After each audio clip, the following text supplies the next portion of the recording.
Hello everyone. শিলিগুড়িতে পৌঁছানোর পর আমরা প্রথম দিন কাটিয়েছিলাম নামচিতে, আর নামচির এই দুংমালি হেরিটেজ রিসর্টে।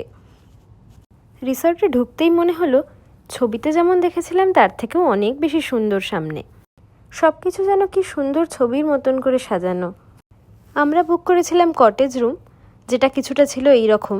আমরা বুক করেছিলাম মেক মাই ট্রিপ থেকে, আর ভাড়া পড়েছিল ওই 2800 মতন।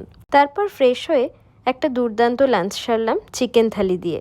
তারপর রিসর্টটা একটু ঘুরে দেখছিলাম। ওই যে দূরে কটেজগুলো দেখতে পাওয়া যাচ্ছে, ওইগুলোতেই আমরা ছিলাম। রিসর্ট থেকে পায়ে হাঁটা দূরত্বেই রয়েছে রোজ গার্ডেন। এখানে নানা ধরনের সুন্দর ফুল রয়েছে, বিশেষ করে গোলাপের কতই না ভ্যারাইটি, তাই বোধহয় এটার নাম রোজ গার্ডেন। তো দেখার জন্যই নয়, এখান থেকে অনেকেই বাড়ির জন্য ফুল গাছ নিয়ে যায়। আর ওয়েদার ভালো থাকলে এখান থেকে কাঞ্চনজঙ্ঘাও দেখতে পাওয়া যেতে পারে। রোজ গার্ডেন ঘুরে আমরা আবার রিসর্টে ফিরে এলাম। এই রিসর্টের সবথেকে ইন্টারেস্টিং পার্ট হলো দরজা খুললেই বাইরের বারান্দা থেকে ভিউটা জাস্ট অসাধারণ। কি সুন্দর একটা মিষ্টি সকাল, চারপাশটা কি শান্ত।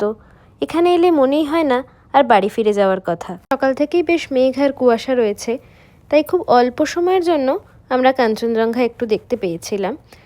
তবে এটুকু বুঝতে পারলাম, ওয়েদার যদি ভালো থাকে বা ক্লিয়ার থাকে তাহলে এখান থেকে খুব সুন্দর কাঞ্চনজঙ্ঘার ভিউ উপভোগ করা যেতে পারে।